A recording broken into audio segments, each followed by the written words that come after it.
الإله الواحد أمين. قلت لكم من فترة إن إحنا هنبتدي ناخد شخصيات في الكتاب المقدس علشان نشوف ربنا عايز منا إيه.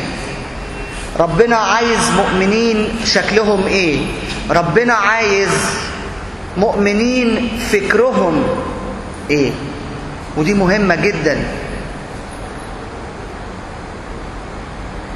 فالنهاردة اخترت سفر استير، وهقرأ معاكم بعض الأعداد من الإصحاح الثاني ومن عدد 1 إلى عدد 8.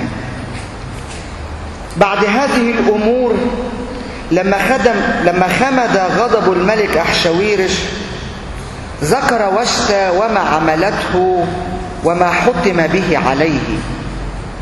فقال غلمان الملك الذين يخدمونه ليطلب للملك فتيات عذارى حسنات المنظر، وليوكل الملك وكلاء في كل بلاد مملكته ليجمعوا كل الفتيات العذارى الحسنات المنظر إلى شوشن القصر إلى بيت النساء إلى يده جاي خصي الملك حارس النساء، وليعطهن أدهان عطرهن. والفتاة التي تحسن في عيني الملك فلتملك مكان وشتى. فحسن الكلام في عيني الملك فعمل هكذا. كان في شوشن القصر رجل يهودي اسمه مردخاي ابن يائير بن شمعي بن قيس، رجل قد سبي من أورشليم مع السبي الذي سبي مع يكونيا ملك يهوذا الذي سباه نبوخذ نصر ملك بابل.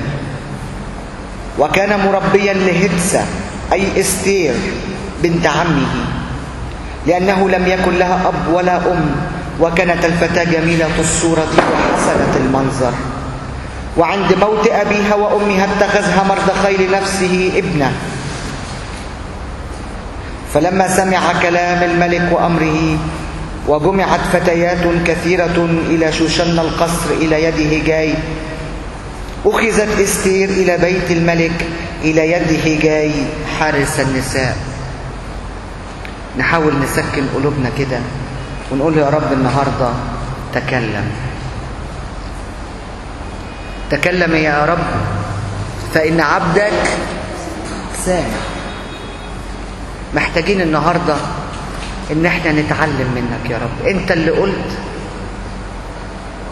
وجدت كلامك فأكلت. انت اللي قلت يا رب أرسل جوعا إلى الأرض. نعم يا رب، ليس هناك جوعا إلى الخبز ولكن هناك جوعا إلى كلمتك. محتاجين كلمتك يا رب النهاردة. علمنا، ارشدنا، فهمنا. لك كل مجد. آمين. أتكلم عن استير، نبذة كده عن هذه الفتاة. الفتاة دي ولدت في السبي في مدينة تسمى شوشن القصر، وبيقول التقليد إن أباها مات وهي جنين في بطن أمها كما ماتت أمها أثناء ولادتها. فتاة حزينة بائسة خرجت إلى العالم لم تتذوق فيه حنان الأمومة وعطف الأبوة،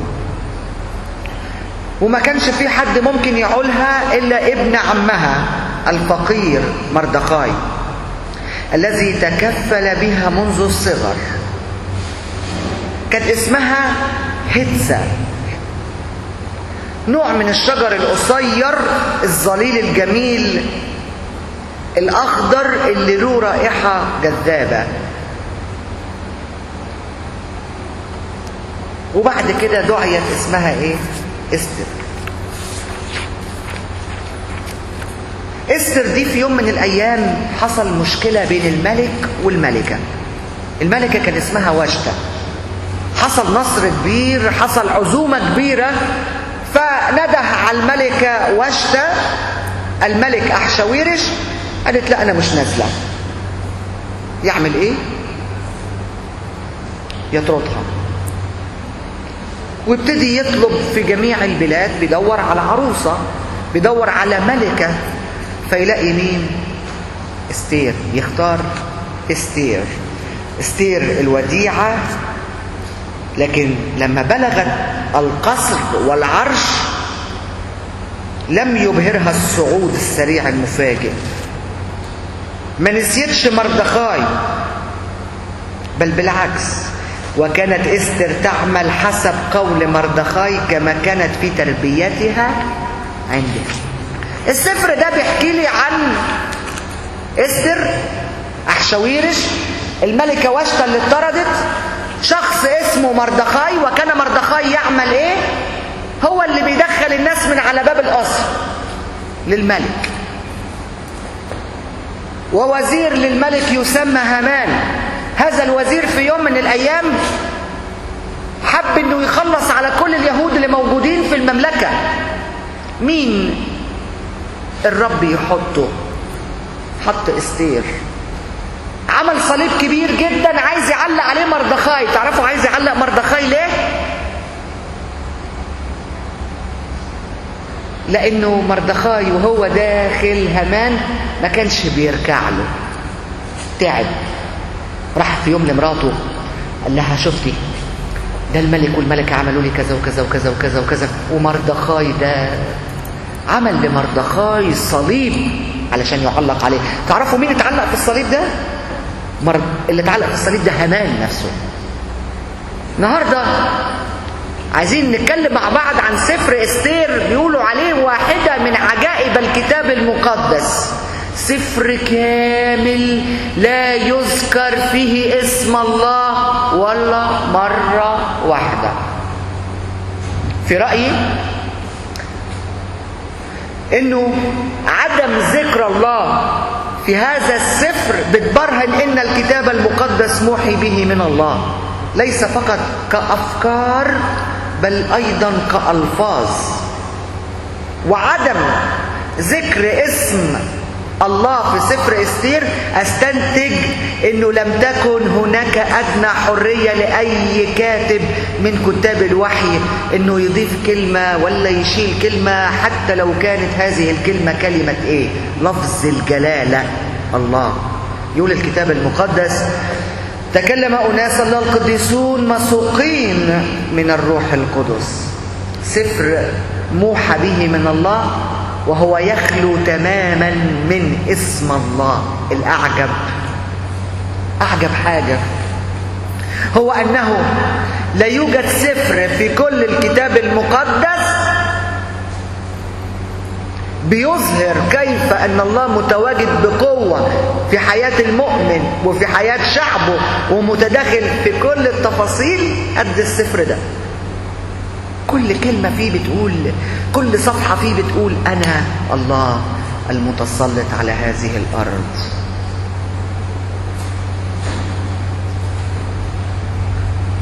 صفحات السفر تخلو من اسم الله، ولكن أحداث السفر تصرخ بأعلى صوت معلنة وجود الله وتداخله وحكمته في كل صغيرة وكبيرة تحدث في حياة شعب الله على الأرض. شوف ناس كتيرة، خدام مثلا غير خدام، أي حد مسيحي ممكن أشوفه فوات ازيك، نشكر الرب على كل حاجة يعني رب الحمد لله شكرا. اخبارك؟ دايما بقول كده يا بابا كرولوس يا ماري مينا ماري جرجس.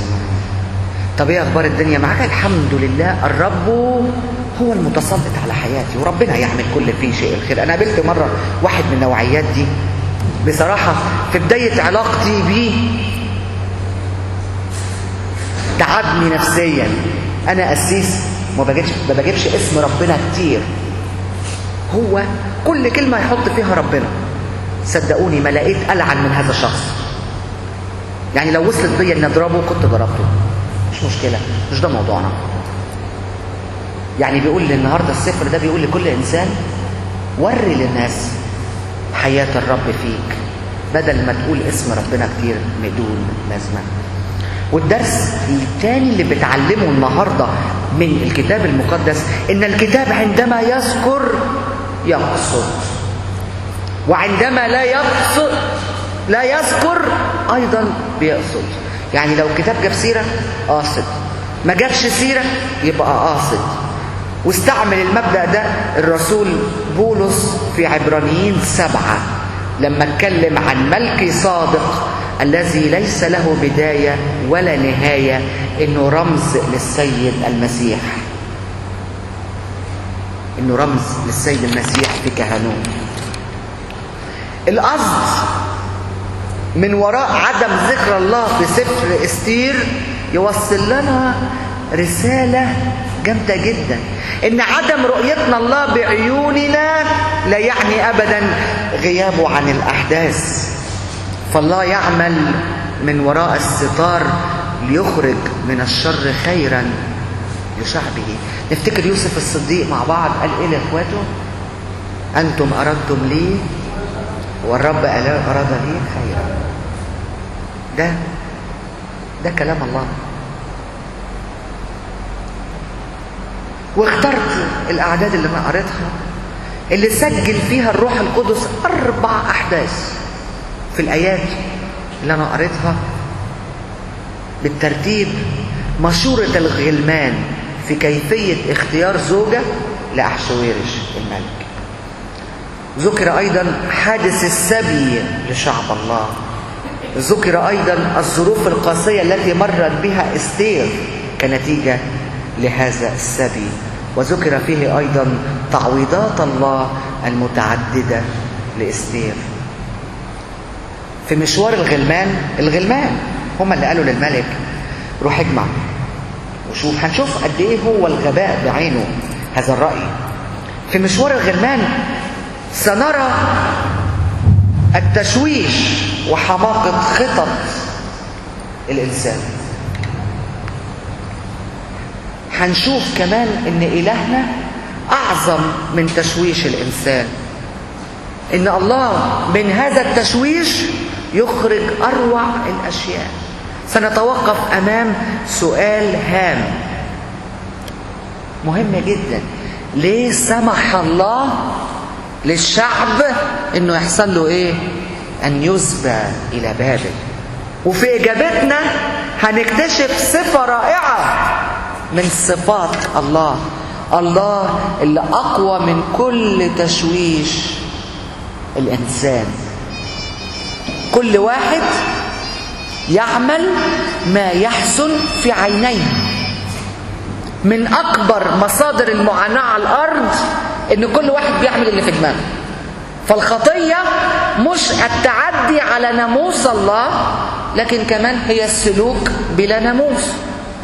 بتسبح رغبات الإنسان هي ناموسه، وساعتها مش هنشوف في الأرض غير كل تشويش، فوضى، فساد. كل واحد هيعمل اللي يحلف ايه في عينيه. ولما يسلك شخص كما يحلف في عينيه فحتما سيكون هناك ضحايا. وعلى قدر هذا السالك من قوة وسلطة يزيد عدد الضحايا المتألمين والمظلومين. في بلاد تحطمت، في امبراطوريات اتهانت وانهارت، حضارات اندثرت بسبب هؤلاء الرافضين لترتيبات الله ووصاياه. بنشوف العراق تماثيل عجيبة جدا لصدام حسين المنتصر. بعد كده ايه اللي حصل؟ عند دخول الامريكان ايه اللي حصل في الارض؟ موسوليني في ايطاليا، جروف عربية. هتلر في المانيا. كل ما البني ادم عمال يفسد على قد قدره. السؤال: ايه موقف الله من هذا التشويش؟ ايه موقفه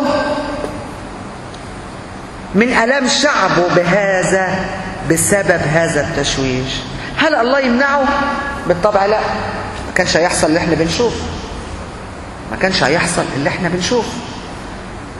بس في الأعداد اللي قريتها هنشوف إن الله ما يمنعش التشويش، لكنه يسخره لينجز به مشيئته. الفساد الذي صار يميز الإنسان دلوقتي من جهة الزواج، فهي تسجل لنا مشورة الغلمان الحمقى. هنشوف قد ايه الغلمان دول. تعرفوا ملك يقول الكتاب مشي ورا مشورة مين؟ تعرفوا غلمان؟ العيال، شوية عيال مشي وراهم. هنشوف ايه اللي كان ممكن يحصل لولا تدخل الرب الذي يخرج من الجافي حلاوة ومن الآكل يقول الكتاب أكلا. في العالم اللي احنا عايشينه سنرى كم ابتعدوا في مفهوم الله في الزواج، وهنشوف ربنا ازاي انتصر عليهم في إفساد الإنسان لترتيب الزواج. ما هو إلا نموذج لفساد فكر الإنسان ورفضه لباقي الترتيبات. لما الملك عايز يتجوز اتجه إلى مشورة الغلمان، لم يطلب مشورة الحكماء. ومتهيألي فرق كبير لما تطلب مشورة حكيم ولما تطلب مشورة عيل من العيال. فرق كبير بين مشورة العالمين الحكماء ومشورة الغلمان. في يوم من الأيام جاء الملك واشتا ما عندهاش، الملكة اللي كانت قبل أستير ما عندهاش طاعة لجوزها ورفضت انها تروح الوليمة. وقال الملك لمين؟ يقول الكتاب في إصحاح 1 وعدد 13 وقال الملك للحكماء العارفين بالأزمنة. شوفوا الفرق من لما تيجي تسأل النهاردة واحد حكيم، تيجي بعديها تسأل واحد عيل. قالوا له الحكماء حسب السنة ماذا يعمل بالملكة واشتا لأنها لم تعمل كقول الملك أحشويرش. يقولوا هي ما أساءتش للملك لوحده، دي أساءت لباقي الشعب كله. فتعمل اصدر قانون بفصلها، قانون بطردها لأنها لم تطيع. استصدر أمرا هذا الملك بأن يكون الرجل متسلطا في بيته، زي ما بتقول رسالة كورنثوس. بتقول رسالة كورنثوس الأولى إصحاح 14 عدد 35 ولكن إن كن يريدن أن يتعلمن شيئا فليسألن رجالهن. وفي تيموثاوس لتتعلم المرأة بكل سكوت في كل خضوع. أيها النساء يقول بولس الرسول اخضعوا لرجالكن كما للرب. خضوع. الحكماء قالوا الست دي مش خاضعة، الست دي أهانتك وأهانت كل شعبك معاك. لكن هو قبل مشورة الغلمان الغبية. عايز أقف عند كلمة الله لنتعلم شيء عن فكر الله تجاه الزواج لما قارن بين آدم والملك أحشويرش. هناك تشابه بين آدم في جنته وأحشويرش في قصره. في تكوين 2 بيكلمنا الكتاب عن جنة عدن. في استير 1 عدد 25 أحشويرش في قصره تحيط به الجنة، كان كليهما متسلطا، آدم على كل الأرض وأحشويرش على 127 كورة، 127 بلد. لكن الاثنين كانوا عايزين زوجة معينة. خدوا بالكم مفيش جواز متعة في المسيحية إطلاقا. انت عايز انت عايز معين، لانك انت عايز تتعان فبتجيب معينة ليك زوجتك. إنما الكتاب بيقول أما لنفسه فلم يجد معين نظيره. وأحشاويرش كان عنده في بيت النساء نساء كتير، لكنه كان يريد زوجة معينة له.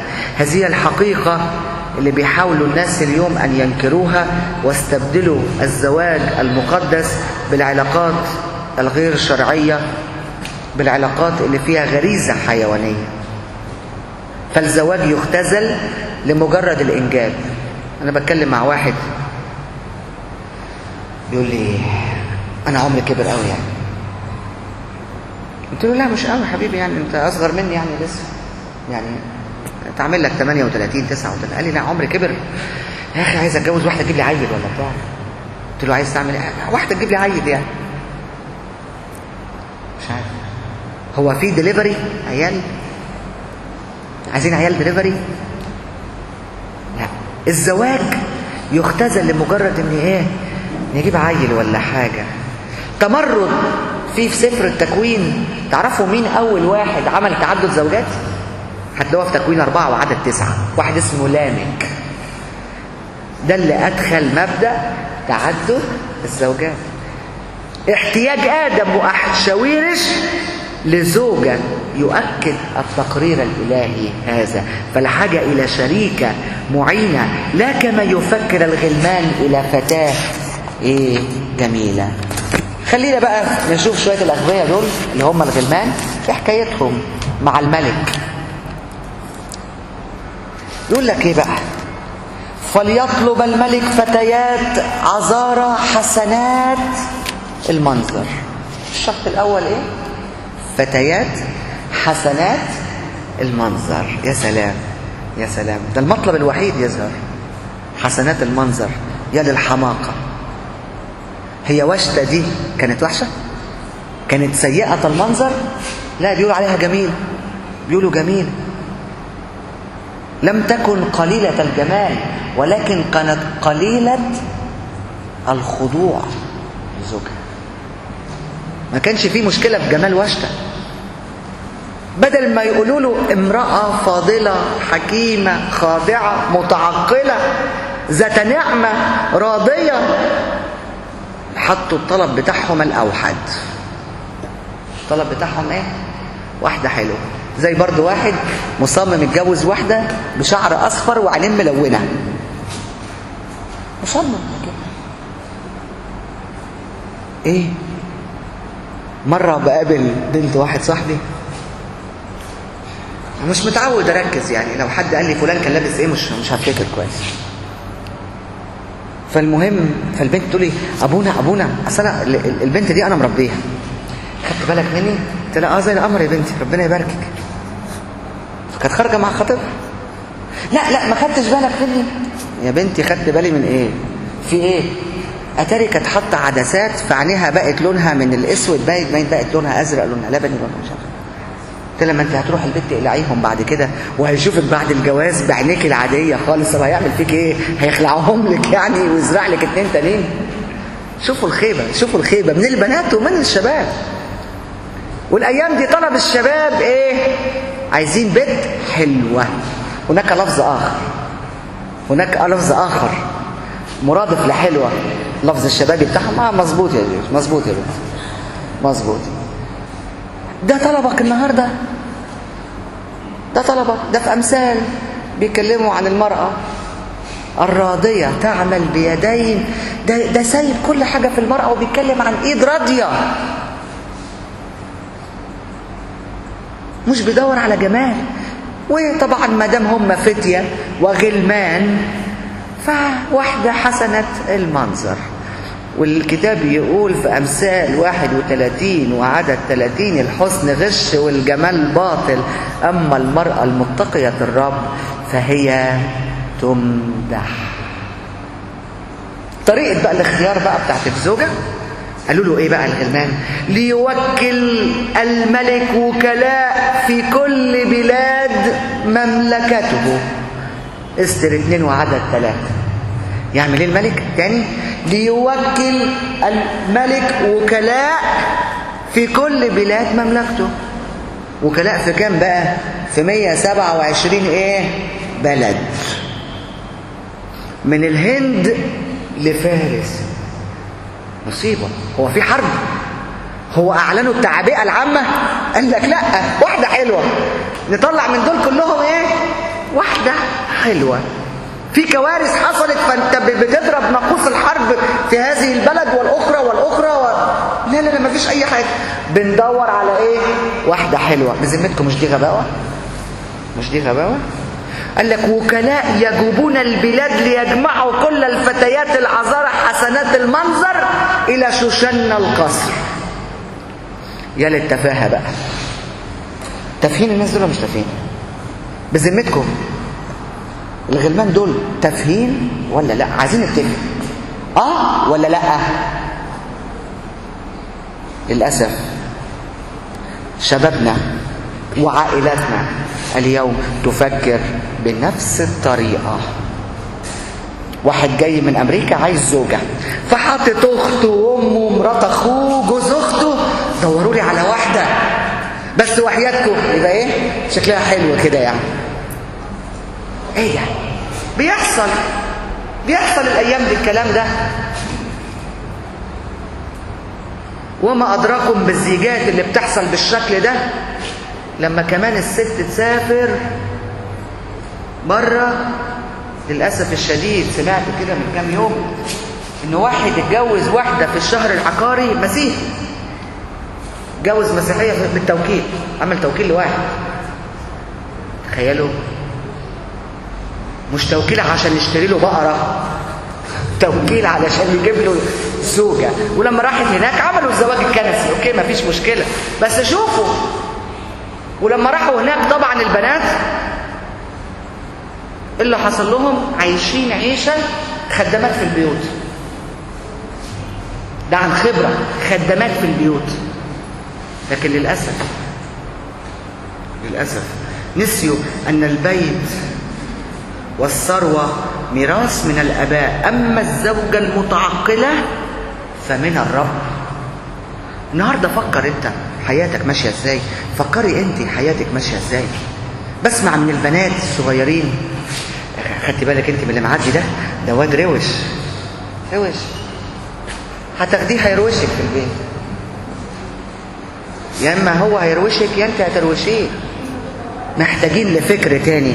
فليكن فيكم الفكر اللي في مين. بلاش الفكر بتاعك يا بني آدم النهاردة، بلاش الفكر بتاعك. خلي لست أنا أحيا بل يسوع يحيا فيا أنا. هو ده فكر يسوع اللي احنا عايشين بيه ولا فكر مين؟ للأسف من عند الرب. الزوجة من عند الرب وليست من عند الوكلاء، ولا أقصد وكلاء الكنيسة يعني. الزوجة مش من الوكلاء، الزوجة من الرب. ولكن للأسف الشديد احنا في القرن بين 21 ولا أنا مش فاهم احنا في قرن ايه، مش مشكلة، لكن ده اللي احنا بنتعامل بيه في حياتنا. إعداد الفتيات بقى، كلكم عندكم بنات وبتجوزوا بناتكم. يقول لك ما يقرب من عام ليعطيهن أضهان عطرهن. ده استر 2 وعدد 3. لا للتعليم، لا للتثقيف، لا للنصائح عن كيفية معاملة الزوج، لكن لمجرد أدهان عطرهن، سطحية في الفكر. كم من العائلات النهاردة بتفكر ازاي في جواز بناتها بنفس السطحية. كل اللي شاغلهم فستان الفرح، الزينة، العربية اللي عاملة زي عربية الميتين دي اللي بيركبوها. عارف في عربيات جديدة كده طالعة، شفتها افتكرتها عربية ميت وقت. لا دي في بقى موديل، بص انت مش فاهم يا ابونا، دي بقى موديل 2000، انما دي موديل 2005 ودي موديل 2006. انا بتكلم مع بنت كانت داخله على زواج، ولا حطي الرب يسوع النهارده قدام عينك، حطي فكر المسيح قدامك وانت رايحه تفتحي بيت، انت رايحه تفتحي كنيسه انت وجوزك. وانا بكلمها اكني انا جاي من الفضاء، لا هي سمعاني ولا هي مدياني انطباع ان في حد فاهم حاجه. لا لا لا لا، مفيش. اهم حاجه الفستان. هعمل شعري فين؟ وطبعا لما انا سمعت موضوع هتعمل شعرها فين، بنت واحد صاحبي، واحد اسمه ميسيو عبده، سمعتوا الاسم ده؟ ميرسي. بيعمل الشعر كده مش عارف ايه، 1500. ارموا فلوس، ناس بترمي فلوس. ميسيو عبده، شفت انا بعرف ازاي؟ عند مين؟ طب يا بنتي، طب يسوع، طب النهارده خدي العذراء مثل، خدي ساره مرات ابراهيم مثل. اتعلمي انك تخضعي، اتعلمي انك تفتحي بيتك كنيسه جديده. لا لا لا لا، كان كل اللي تعبهم مشيوا عبده، والفستان من عند مش عارف ميري مش عارف ايه. طب ماشي، والزينه مش عارف منين، والصور منين.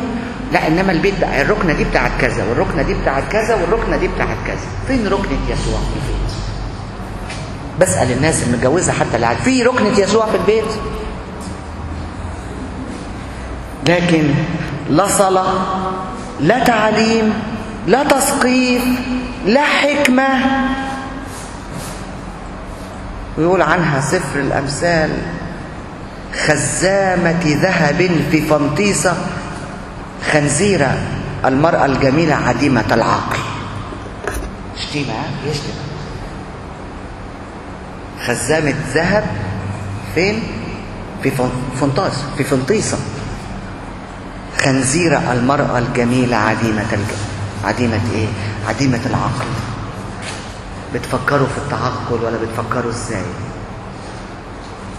رابع حاجة اتخاذ القرار. بقى شيء الغلمان عايزين يقولوه لتكتمل به المشورة الغبية، ألا وهو كيف يحسم الملك قراره في اختيار شريك حياته. ايه بقى؟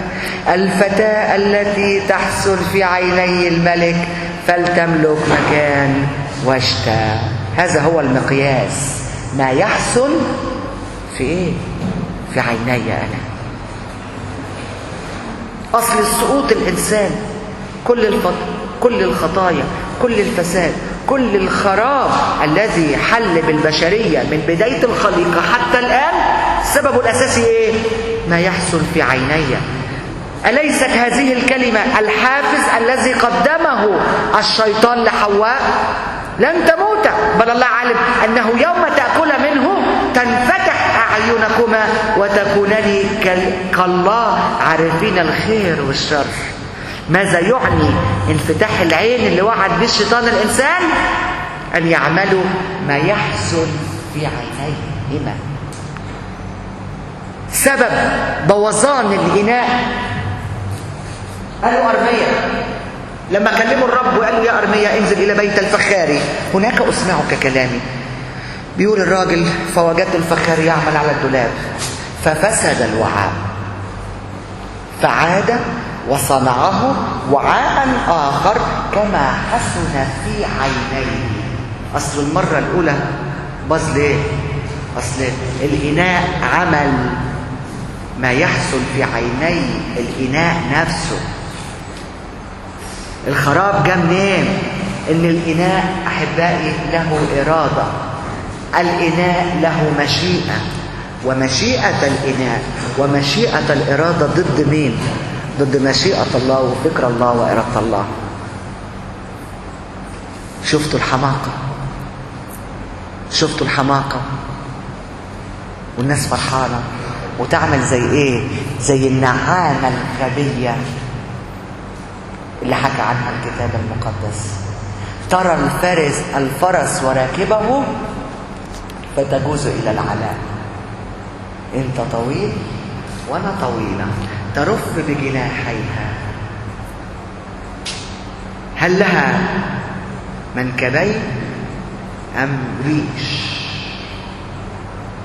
يعني بيستفادوا منها. بترمي البيض وبتسيبه الحيوان الصخر، الحيوان البر يدوس عليه. رميته غبية. تقسو على أولادها وفكرها رباية. غبية. والإنسان بيعمل زي النعامة أوقات كتير الغبية ترى الفرس وراكبه، وتعرفوا مين الفرس وراكبه؟ إبليس. ده جاي يذبحك يا غبية. لا، هو طويل وراكب الفرس وأنا طويلة وعمالة رفرف. وعارفين النعامة بيصطادوها إزاي؟ ها؟ لف حواليها مرة واحدة بس، ده لا مسدس ولا سهم ولا سكينة ولا أي حاجة. أنت تلف مرة واحدة حواليها، تفضل تلف تلف تلف تلف تلف لحد ما يحصل لها إيه؟ تقع، يغمى عليها، يقوم واخدها الصياد وماشي.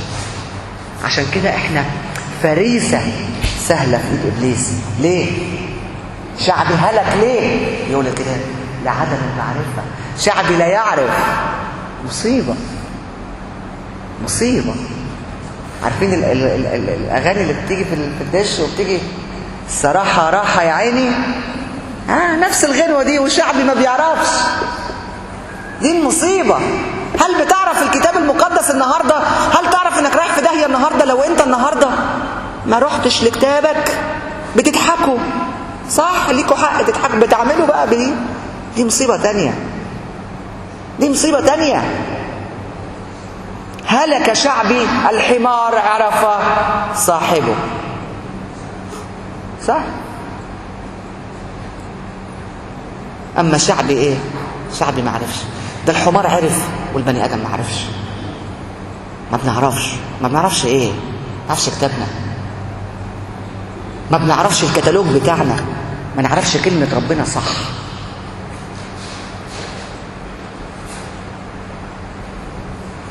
بنتكلم مع الناس، اوقات ناس تبص لي وانا بتكلم عليها ومستنيه تعرف هو اللي انا قلته ده كان من الكتاب المقدس ولا مني.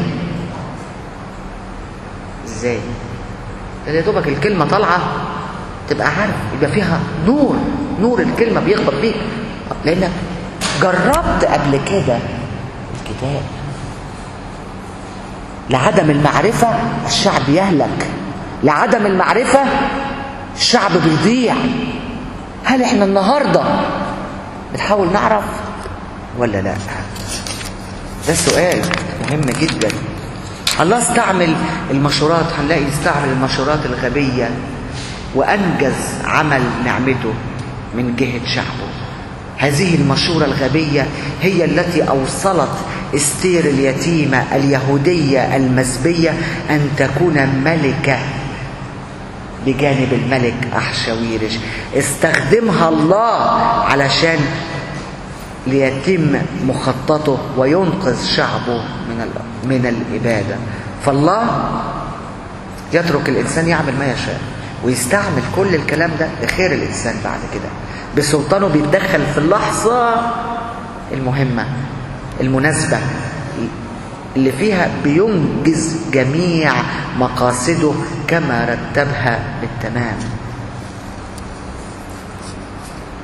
إله حكيم. شوفوا قصة شمشون. أقامه الله مخلصا لشعبه، بدل ما يخلصهم كان عاوز يعمل ايه؟ خلص يا عم، خلص الشعب من الفلسطينيين، انت عايز ايه؟ بتعمل ايه؟ قال لك لا، بيقول لأبوه إياها خذ لي لأنها حسنت في عينيه. حب واحدة فلسطينية. السؤال، انت هتصاهرهم ولا هتحاربهم؟ مين هتعمل ايه في الاثنين؟ ده الرب بيقول لك انت هتخلص شعبك من الجماعة الفلسطينيين، تقول لابوك جوزها لي لانها حلوة في عيني. يقول الكتاب ولم يعلم أبواه وأمه أن ذلك من الرب لأنه كان يطلب علة على الفلسطينيين. تخيلوا قضاء 14 عدد 3 و4. الله كان عاوز يحارب وهو عايز يصاهر، فترك الله لتكون المصاهرة سبب لإيه؟ ليحاربهم. عارفين الحدوتة اللي حصلت؟ عارفين الحدوتة؟ أليس هذا ما حصل على الصليب أحبائي؟ نرجع بقى لأساسنا احنا كمسيحيين. أليس هذا ما جرى في الصليب؟ كل الفوضى، كل العشوائية، كل تشويش البشر، فوضى الدين والسياسة والقضاء في أبشع صورة. ما كانش ممكن أن الله يفتح الأرض ويبلعهم، لكن ترك كل ذلك ليه؟ لتتمم لي سلطان أن أصلبه ولي سلطان ان ايه اطلقك. يا عم قول لي. قال له مالكش لا ده ولا ده، لو لم تأخذ لم تعطى من ايه؟ من فوق. من فوق. خد بالك الله ياخد. هتشوف في حياتك شر كتير ممكن. ما تبصش ما تبصش، اترك الامر لمن يقضي ايه؟ بعدل. اذا رأيت الظلم على الارض يقول الكتاب وان هناك ليس عدل فتذكر ان فوق العالي عليه وفوقهم ايه؟ على الاعلى يلاحظ. سيب كل حاجه، سيب كل حاجه تمشي، سيب كل حاجه تمشي، سيبها لمن يقضي بعدل. سيبها في ايد ربنا النهارده، لانه الله استعمل كل الفوضى، كل العشوائيه، كل التشويش اللي عملوه البشر ورجال الدين والسياسه والقضاء في ابشع صوره ظهرت بجانب الصليب وفي محاكمات الرب يسوع المسيح. وبعدين حصل ايه؟ كل ده يتم ليتم مقصد الله في الاخر. هتلاقي في حياتك حاجات كتيره بتتلعبك، هتلاقي في حياتك امور كتيره متلخبطه، لكن ثق تماما، ثق تماما وفوقهم الاعلى ايه؟ تلاحظ. بالحقيقه نؤمن باله ايه؟ واحد آب ضابط الكل. اوعوا تنسوا، ما يكونش الموضوع احبائي اهي مردات في الكنيسه وبنخلص. ابانا الذي في السماوات يتقدس اسمك، ملكوتك، تكن مشيئتك كما في السماء كذلك. انا بشوف ناس كده، انا بشوف ناس كده، بشوف نعامه هو بتعمل كده. فين لتكن مشيئتك؟ واغفر لنا كما نغفر نحن. فين دي؟ فين دي؟ فين دي؟ فين دي؟ اللي بنقوله في الكنيسه مش مجرد مردات، اللي بنقوله في الكنيسه مجرد حاجات نعيشها. لما انت تبقى حياتك كلها في ايد ضابط الكل، تخاف من مين؟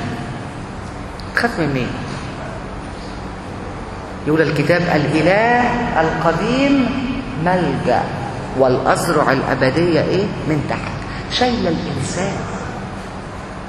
في يوم من الأيام يجي ملك لم يكن يعرف موسى فأذلهم في الطين واللبن. يقول الكتاب وبحسبما أذلوهم نموا وامتدوا. فحصل ايه للمصريين؟ اختشوا من بني إسرائيل. الإنسان بيعمل اللي هو عايزه والله يأخذ كل ده ويعمل ايه؟ يعمل موضوع تاني. محتاجين نخرج بحاجتين النهارده من هذا السيف. نمرة واحد، نصلي مع بعض. حاولوا نقفل عينينا كده ونصلي مع بعض ونقول له يا رب علمنا النهارده يا رب ان احنا ما نعملش ما يحسن في اعيننا نحن، ولكن ما يحسن في عينيك انت يا رب يسوع المسيح. علمنا يا رب ان كل التشويش اللي في هذا العالم انت اللي ماسك كل حاجه، انت اللي مسيطر على كل حاجه، انت اللي مسيطر على قلب كل واحد فينا. علمنا ان احنا ما نعملش اللي بيحصل في عينينا. علمنا ان ناخذ مشوراتك يا رب. علمنا ان نعمل مشيئتك يا رب. اسمعنا يا رب عندما نقول لك يا ابانا الذي في السماوات ياتي ملكوتك، لتكن مشيئتك كما في السماء كذلك على الارض. اعطنا خبزنا كفاف يومنا واغفر لنا خطايانا كما نغفر نحن لمن اساء الينا، ولا تدخلنا في التجارب لكن نجينا من الشرير بالمسيح يسوع ربنا. الاله الواحد امين. قلت لكم من فترة ان احنا هنبتدي ناخد شخصيات في الكتاب المقدس علشان نشوف ربنا عايز منا ايه. ربنا عايز مؤمنين شكلهم ايه. ربنا عايز مؤمنين فكرهم ايه. ودي مهمة جدا. فالنهاردة اخترت سفر استير وهقرأ معاكم بعض الأعداد من الإصحاح الثاني ومن عدد 1 إلى عدد 8. بعد هذه الأمور لما خمد غضب الملك أحشويرش ذكر واشتى وما عملته وما حتم به عليه. فقال غلمان الملك الذين يخدمونه ليطلب للملك فتيات عذارى حسنات المنظر، وليوكل الملك وكلاء في كل بلاد مملكته ليجمعوا كل الفتيات العذارى الحسنات المنظر إلى شوشن القصر، إلى بيت النساء، إلى يده جاي خصي الملك حارس النساء، وليعطهن أدهان عطرهن. والفتاة التي تحسن في عيني الملك فلتملك مكان واشتى. فحسن الكلام في عيني الملك فعمل هكذا. كان في شوشن القصر رجل يهودي اسمه مردخاي ابن يائير بن شمعي بن قيس، رجل قد سبي من أورشليم مع السبي الذي سبي مع يكونيا ملك يهوذا الذي سباه نبوخذ نصر ملك بابل. وكان مربيا لهدسة أي استير بنت عمه، لأنه لم يكن لها أب ولا أم، وكانت الفتاة جميلة الصورة وحسنة المنظر. وعند موت أبيها وأمها اتخذها مردخاي لنفسه ابنة. فلما سمع كلام الملك وأمره وجمعت فتيات كثيرة إلى شوشن القصر إلى يد هجاي، أخذت استير إلى بيت الملك إلى يد هجاي حارس النساء. نحاول نسكن قلوبنا كده ونقول يا رب النهاردة تكلم يا رب، فإن عبدك سامع. محتاجين النهاردة إن احنا نتعلم منك يا رب. انت اللي قلت وجدت كلامك فأكلت. انت اللي قلت يا رب أرسل جوعا إلى الأرض. نعم يا رب، ليس هناك جوعا إلى الخبز، ولكن هناك جوعا إلى كلمتك. محتاجين كلمتك يا رب النهاردة. علمنا، ارشدنا، فهمنا. لك كل من. آمين. أتكلم عن استير، نبذة كده عن هذه الفتاة. الفتاة دي ولدت في السبي في مدينة تسمى شوشن القصر، وبيقول التقليد إن أباها مات وهي جنين في بطن أمها، كما ماتت أمها أثناء ولادتها. فتاة حزينة بائسة خرجت إلى العالم لم تتذوق فيه حنان الأمومة وعطف الأبوة، وما كانش في حد ممكن يعولها إلا ابن عمها الفقير مردخاي الذي تكفل بها منذ الصغر. كان اسمها هدسة، نوع من الشجر القصير الظليل الجميل الأخضر اللي له رائحة جذابة. وبعد كده دعيت اسمها ايه؟ استر. استر دي في يوم من الأيام حصل مشكلة بين الملك والملكة. الملكة كان اسمها واشتى. حصل نصر كبير، حصل عزومة كبيرة، فنده على الملكة واشتى الملك أحشويرش. قالت لا أنا مش نازلة. يعمل إيه؟ يطردها، وابتدي يطلب في جميع البلاد، بيدور على عروسة، بيدور على ملكة، فيلاقي مين؟ استير. يختار استير. استير الوديعة. لكن لما بلغت القصر والعرش لم يبهرها الصعود السريع المفاجئ. ما نسيتش مردخاي، بل بالعكس، وكانت استر تعمل حسب قول مردخاي كما كانت في تربيتها عنده. السفر ده بيحكي لي عن استر أحشويرش الملكة واشتى اللي اتطردت، شخص اسمه مردخاي، وكان مردخاي يعمل ايه؟ هو اللي بيدخل الناس من على باب القصر للملك. ووزير للملك يسمى هامان.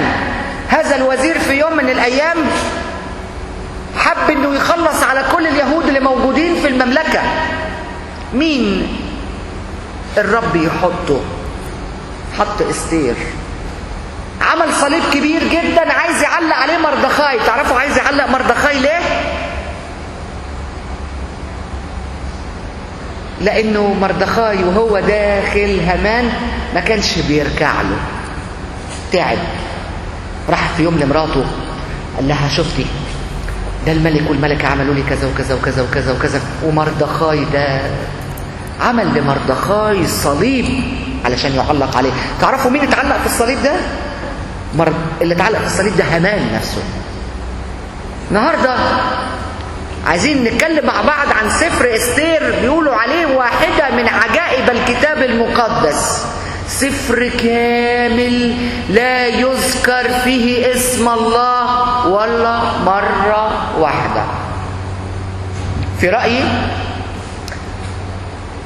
انه عدم ذكر الله في هذا السفر بتبرهن ان الكتاب المقدس موحي به من الله، ليس فقط كأفكار بل ايضا كألفاظ.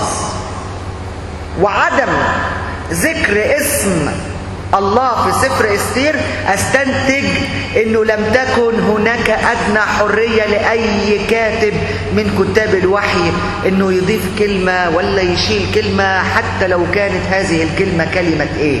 لفظ الجلالة الله. يقول الكتاب المقدس تكلم أناس الله القديسون مسوقين من الروح القدس. سفر موحى به من الله وهو يخلو تماما من اسم الله. الأعجب، أعجب حاجة هو أنه لا يوجد سفر في كل الكتاب المقدس بيظهر كيف أن الله متواجد بقوة في حياة المؤمن وفي حياة شعبه ومتداخل في كل التفاصيل قد السفر ده. كل كلمة فيه بتقول، كل صفحة فيه بتقول أنا الله المتسلط على هذه الأرض.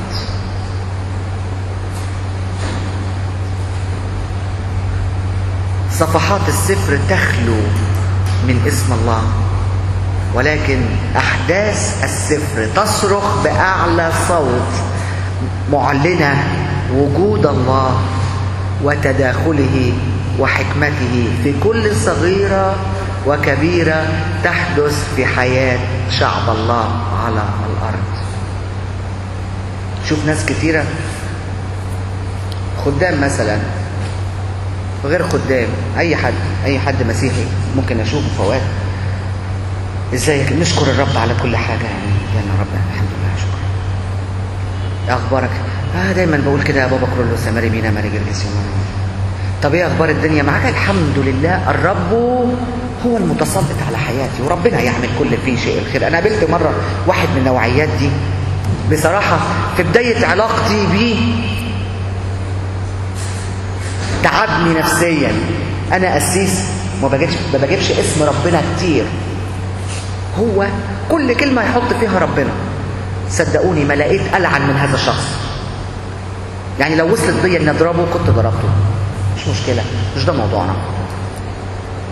يعني بيقول لي النهاردة السفر ده بيقول لكل إنسان وري للناس حياة الرب فيك بدل ما تقول اسم ربنا كتير بدون لازمة. والدرس الثاني اللي بتعلمه النهاردة من الكتاب المقدس إن الكتاب عندما يذكر يقصد، وعندما لا يذكر أيضا بيقصد. يعني لو الكتاب جاب سيرة قاصد، ما جابش سيرة يبقى قاصد. واستعمل المبدأ ده الرسول بولس في عبرانيين 7 لما اتكلم عن ملكي صادق الذي ليس له بداية ولا نهاية، إنه رمز للسيد المسيح، إنه رمز للسيد المسيح في كهنوت. القصد من وراء عدم ذكر الله في سفر استير يوصل لنا رسالة جامدة جدا، إن عدم رؤيتنا الله بعيوننا لا يعني أبدا غيابه عن الأحداث. فالله يعمل من وراء الستار ليخرج من الشر خيرا لشعبه. نفتكر يوسف الصديق مع بعض قال إيه لإخواته؟ أنتم أردتم لي والرب أراد لي خيرا. ده كلام الله. واخترت الأعداد اللي أنا قريتها اللي سجل فيها الروح القدس 4 أحداث في الآيات اللي أنا قريتها بالترتيب. مشورة الغلمان في كيفية اختيار زوجة لأحشويرش الملك. ذكر أيضا حادث السبي لشعب الله. ذكر أيضا الظروف القاسية التي مرت بها استير كنتيجة لهذا السبي. وذكر فيه أيضا تعويضات الله المتعددة لإستير. في مشوار الغلمان هم اللي قالوا للملك روح اجمع وشوف. هنشوف قد ايه هو الغباء بعينه هذا الرأي. في مشوار الغلمان سنرى التشويش وحماقة خطط الإنسان. هنشوف كمان ان إلهنا أعظم من تشويش الإنسان، إن الله من هذا التشويش يخرج أروع الأشياء. سنتوقف أمام سؤال هام مهم جدا: ليه سمح الله للشعب إنه يحصل له إيه؟ أن يسبى إلى بابل. وفي إجابتنا هنكتشف صفة رائعة من صفات الله، الله اللي أقوى من كل تشويش الإنسان. كل واحد يعمل ما يحسن في عينيه. من أكبر مصادر المعاناة على الأرض إن كل واحد بيعمل اللي في دماغه. فالخطية مش التعدي على ناموس الله، لكن كمان هي السلوك بلا ناموس. بتصبح رغبات الإنسان هي ناموسه، وساعتها مش هنشوف في الأرض غير كل تشويش، فوضى، فساد. كل واحد هيعمل اللي يحلف ايه في عينيه. ولما يسلك شخص كما يحلف في عينيه فحتما سيكون هناك ضحايا. وعلى قدر هذا السالك من قوة وسلطة يزيد عدد الضحايا المتألمين والمظلومين. في بلاد تحطمت، في امبراطوريات اتهانت وانهارت، حضارات اندثرت بسبب هؤلاء الرافضين لترتيبات الله ووصاياه. بنشوف العراق تماثيل عجيبة جدا لصدام حسين المنتصر. بعد كده ايه اللي حصل؟ عند دخول الامريكان ايه اللي حصل في الارض؟ موسوليني في ايطاليا، جروف عربية. هتلر في المانيا. كل ما البني ادم عمال يفسد على قد قدره. السؤال: ايه موقف الله من هذا التشويش؟ ايه موقفه من الام شعبه بسبب هذا التشويش؟ هل الله يمنعه؟ بالطبع لا. ما كانش هيحصل اللي احنا بنشوفه. بس في الأعداد اللي قريتها هنشوف إن الله ما يمنعش التشويش، لكنه يسخره لينجز به مشيئته. الفساد الذي صار يميز الإنسان دلوقتي من جهة الزواج، فهي تسجل لنا مشورة الغلمان الحمقى. هنشوف قد ايه الغلمان دول. تعرفوا ملك يقول الكتاب مشي ورا مشورة مين؟ تعرفوا غلمان؟ العيال، شوية عيال مشي وراهم. هنشوف ايه اللي كان ممكن يحصل لولا تدخل الرب الذي يخرج من الجافي حلاوة ومن الآكل يقول الكتاب أكلا. في العالم اللي احنا عايشينه سنرى كم ابتعدوا في مفهوم الله في الزواج، وهنشوف ربنا ازاي انتصر عليهم في إفساد الإنسان لترتيب الزواج، ما هو إلا نموذج لفساد فكر الإنسان ورفضه لباقي الترتيبات. لما الملك عايز يتجوز اتجه إلى مشورة الغلمان، لم يطلب مشورة الحكماء. ومتهيألي فرق كبير لما تطلب مشورة حكيم ولما تطلب مشورة عيل من العيال. فرق كبير بين مشورة العالمين الحكماء ومشورة الغلمان. في يوم من الأيام جاء الملك واشتى، ما عندهاش الملكة اللي كانت قبل أستير ما عندهاش طاعة لجوزها ورفضت انها تروح الوليمة. وقال الملك لمين؟ يقول الكتاب في إصحاح 1 وعدد 13 وقال الملك للحكماء العارفين بالأزمنة. شوفوا الفرق من لما تيجي تسأل النهاردة واحد حكيم، تيجي بعديها تسأل واحد عيل. قالوا له الحكماء حسب السنة ماذا يعمل بالملكة واشتى لأنها لم تعمل كقول الملك أحشويرش. يقولوا هي ما أساءتش للملك لوحده، دي أساءت لباقي الشعب كله.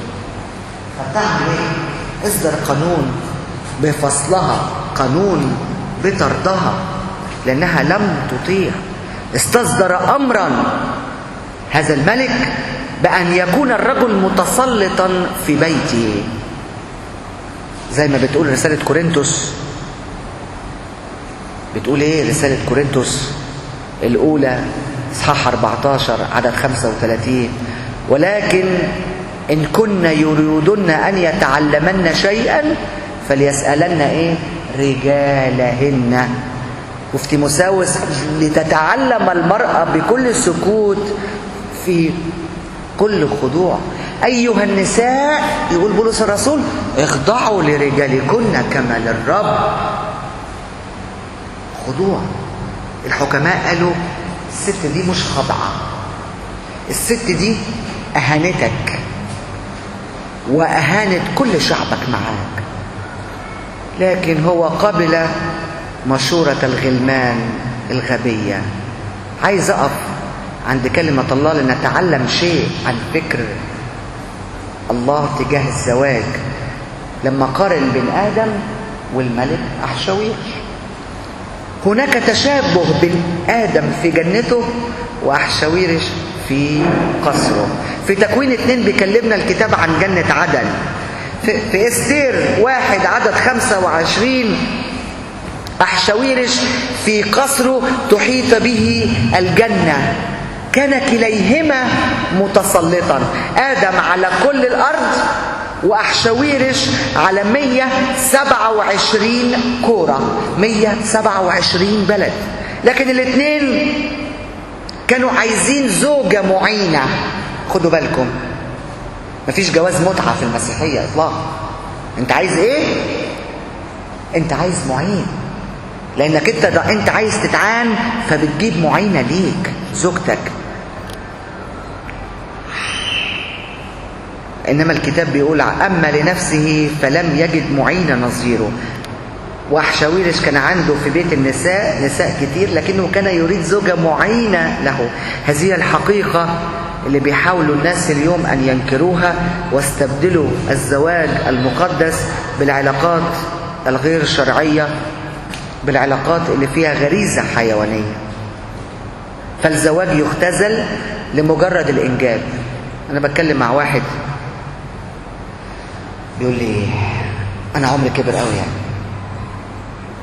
قلت له لا مش قوي حبيبي، يعني أنت أصغر مني يعني لسه، يعني تعمل لك 38 39. قال لي لا عمري كبر يا أخي، عايز أتجوز واحدة تجيب لي عيل ولا بتاع. قلت له عايز تعمل إيه؟ واحدة تجيب لي عيل يعني. مش عارف هو في ديليفري عيال؟ عايزين عيال دليفري؟ لا، الزواج يختزل لمجرد ان ايه؟ نجيب عيل ولا حاجة. تمرد في سفر التكوين. تعرفوا مين اول واحد عمل تعدد زوجات؟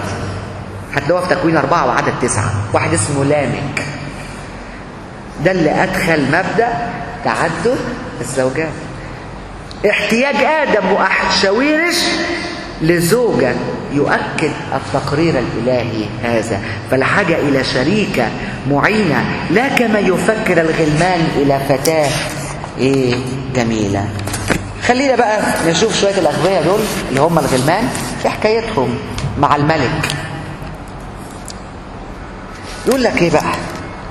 فليطلب الملك فتيات عذارى حسنات المنظر. الشرط الاول ايه؟ فتيات حسنات المنظر. يا سلام يا سلام، ده المطلب الوحيد يظهر حسنات المنظر. يا للحماقة، هي وشتة دي كانت وحشة؟ كانت سيئة المنظر؟ لا، بيقولوا عليها جميل، بيقولوا جميل. لم تكن قليلة الجمال، ولكن كانت قليلة الخضوع لزوجها. ما كانش فيه مشكلة في جمال وشتة. بدل ما يقولوا له امرأة فاضلة حكيمة خاضعة متعقلة ذات نعمة راضية، حطوا الطلب بتاعهم الأوحد. الطلب بتاعهم ايه؟ واحدة حلوة. زي برضو واحد مصمم يتجوز واحدة بشعر أصفر وعينين ملونة، مصمم كده. ايه؟ مرة بقابل بنت واحد صاحبي،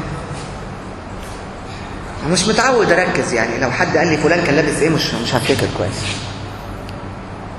فالمهم فالبنت تقول لي ابونا اصل انا البنت دي انا مربيها، خدت بالك مني؟ قلت لها زي القمر يا بنتي، ربنا يباركك. فكانت خارجه مع خطيبها. لا ما خدتش بالك مني يا بنتي. خدت بالي من ايه؟ في ايه؟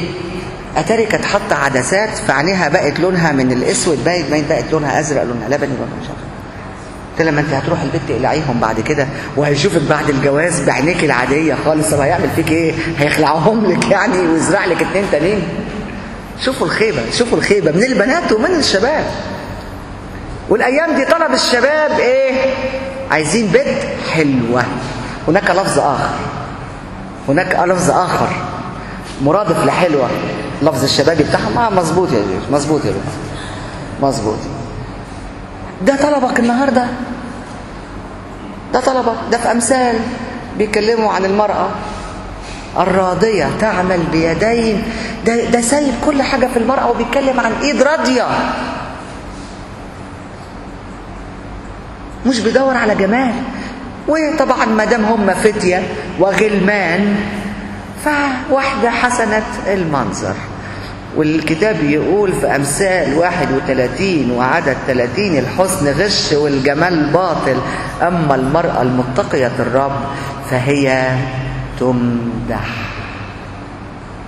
طريقة بقى الاختيار بقى بتاعت الزوجة، قالوا له ايه بقى الغلمان؟ ليوكل الملك وكلاء في كل بلاد مملكته. استر 2 وعدد 3. يعمل ايه الملك تاني؟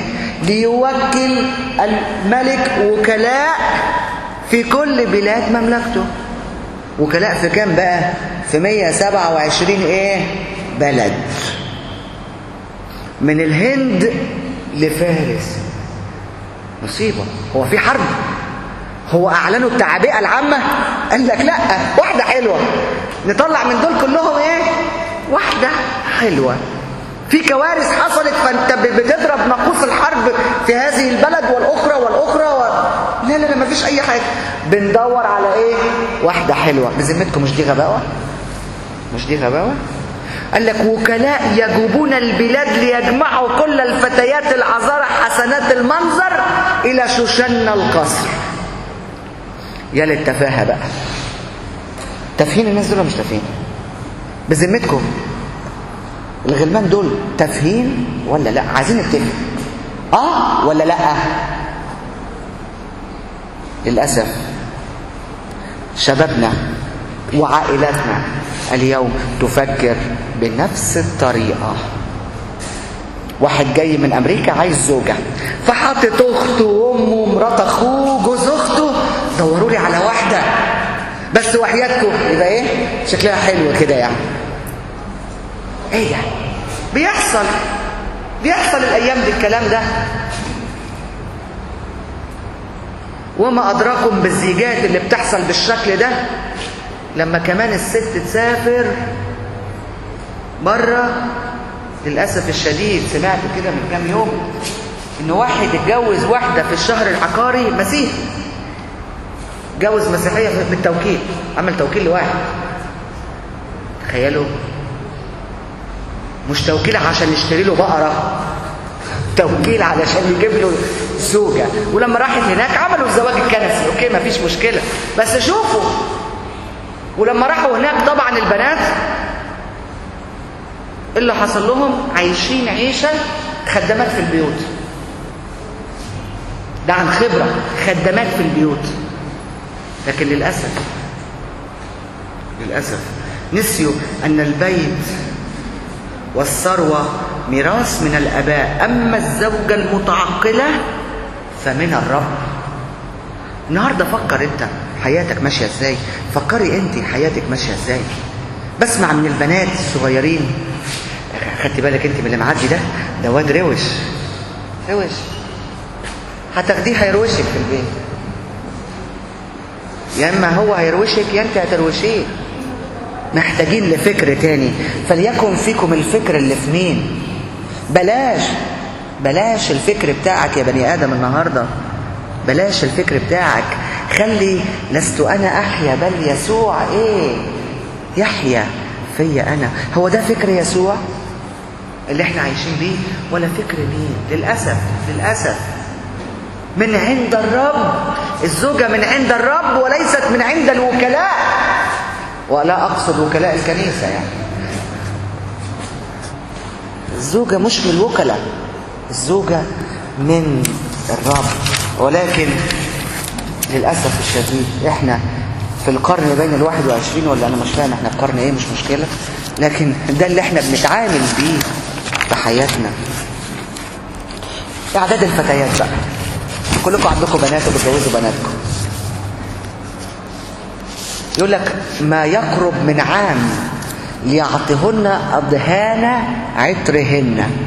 ده استر 2 وعدد 3. لا للتعليم، لا للتثقيف، لا للنصائح عن كيفية معاملة الزوج، لكن لمجرد أدهان عطرهن، سطحية في الفكر. كم من العائلات النهاردة بتفكر ازاي في جواز بناتها بنفس السطحية. كل اللي شاغلهم فستان الفرح، الزينة، العربية اللي عاملة زي عربية الميتين دي اللي بيركبوها. في عربيات جديدة كده طالعة، شفتها افتكرتها عربية ميت واقف. لا دي في بقى موديل، بص انت مش فاهم يا ابونا، دي بقى موديل 2000، انما دي موديل 2005 ودي موديل 2006. انا بتكلم مع بنت كانت داخله على زواج، بقول لها حطي الرب يسوع النهارده قدام عينك، حطي فكر المسيح قدامك وانت رايحه تفتحي بيت، انت رايحه تفتحي كنيسه انت وجوزك. وانا بكلمها اكني انا جاي من الفضاء، لا هي سمعاني ولا هي مدياني انطباع ان في حد فاهم حاجه. لا لا لا لا مفيش. اهم حاجه الفستان، هعمل شعري فين. وطبعا لما انا سمعت موضوع هتعمل شعرها فين، بنت واحد صاحبي، واحد اسمه ميسيو عبده، سمعتوا الاسم ده؟ ميرسي. بيعمل الشعر كده مش عارف 1500. ارموا فلوس، ناس بترمي فلوس. ميسيو عبده، شفت انا بعرف ازاي؟ عند مين؟ طب يا بنتي، طب يسوع، طب النهارده خدي العذراء مثل، خدي سارة مرات ابراهيم مثل. اتعلمي انك تخضعي، اتعلمي انك تفتحي بيت الكنيسه جديده.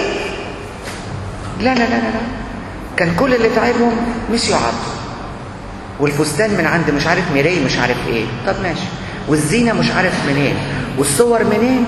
لا، انما البيت بقى الركنة دي بتاعت كذا، والركنة دي بتاعت كذا، والركنة دي بتاعت كذا. فين ركنة يسوع في البيت؟ بسأل الناس المتجوزة حتى اللي قاعد، في ركنة يسوع في البيت؟ لكن لا صلاة، لا تعليم، لا تثقيف، لا حكمة. ويقول عنها سفر الأمثال: خزامة ذهب في فنطيسة، خنزيرة المرأة الجميلة عديمة العقل. شتيمة، يشتم. خزامة ذهب فين؟ في فنطيسة، خنزيرة المرأة الجميلة عديمة ايه؟ عديمة العقل. بتفكروا في التعقل ولا بتفكروا ازاي؟ رابع حاجة اتخاذ القرار. بقى شيء عند الغلمان عايزين يقولوه لتكتمل به المشورة الغبية، ألا وهو كيف يحسم الملك قراره في اختيار شريكة حياته. ايه بقى؟ الفتاة التي تحسن في عيني الملك فلتملك مكان واشتا. هذا هو المقياس، ما يحسن في ايه؟ في عيني انا. اصل السقوط الانسان، كل الخطايا، كل الفساد، كل الخراب الذي حل بالبشرية من بداية الخليقة حتى الآن، سببه الأساسي ايه؟ ما يحصل في عيني. أليست هذه الكلمة الحافز الذي قدمه الشيطان لحواء؟ لن تموت، بل الله عالم أنه يوم تأكل منه تنفتح أعينكما وتكونني كالله عارفين الخير والشر. ماذا يعني انفتاح العين اللي وعد به الشيطان الإنسان؟ أن يعملوا ما يحسن في عينيهما. سبب بوظان الإناء قالوا أرميا لما كلموا الرب وقالوا يا أرميا انزل إلى بيت الفخاري هناك أسمعك كلامي. بيقول الراجل: فوجدت الفخار يعمل على الدولاب ففسد الوعاء، فعاد وصنعه وعاء آخر كما حسن في عينيه. أصل المرة الأولى باظ ليه؟ أصل الإناء عمل ما يحصل في عيني الإناء نفسه. الخراب جاء منين؟ إن الإناء أحبائي له إرادة، الإناء له مشيئة، ومشيئة الإناء ومشيئة الإرادة ضد مين؟ ضد مشيئة الله وفكر الله وإرادة الله. شفتوا الحماقة؟ شفتوا الحماقة؟ والناس فرحانة وتعمل زي ايه؟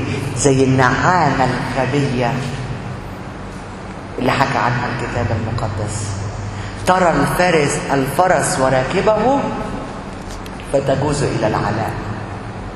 انت طويل وانا طويلة، ترف بجناحيها. هل لها منكبين أم ريش؟ يعني بيستفادوا منها. بترمي البيض وبتسيبه الحيوان الصخر، الحيوان البر يدوس عليه. رميته غبية. تقسو على أولادها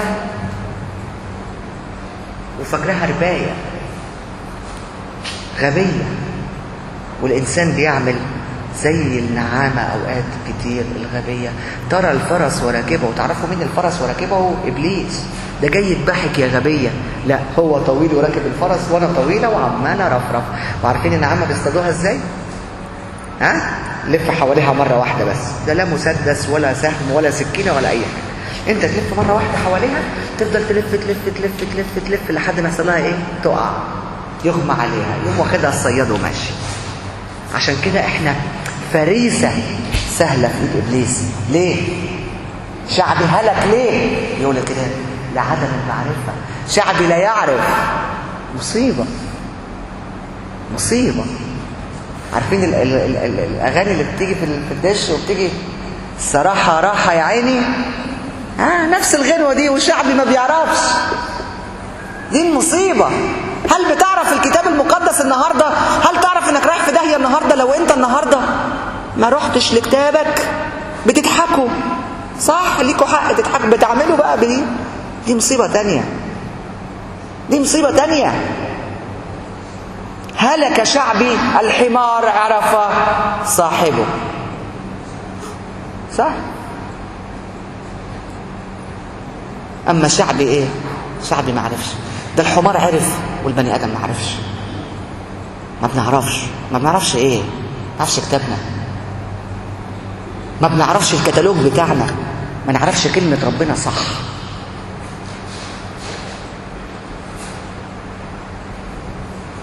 بنتكلم مع الناس، اوقات ناس تبص لي وانا بتكلم عليها ومستنيه تعرف هو اللي انا قلته ده كان من الكتاب المقدس ولا مني. ازاي؟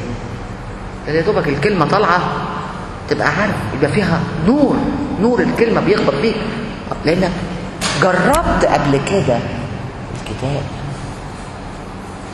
لعدم المعرفه الشعب يهلك، لعدم المعرفه الشعب بيضيع. هل احنا النهاردة بنحاول نعرف ولا لا؟ ده سؤال مهم جدا. الله استعمل المشورات، هنلاقي استعمل المشورات الغبية وأنجز عمل نعمته من جهة شعبه. هذه المشورة الغبية هي التي أوصلت استير اليتيمة اليهودية المزبية أن تكون ملكة بجانب الملك أحشويرش. استخدمها الله علشان ليتم مخططه وينقذ شعبه من الإبادة.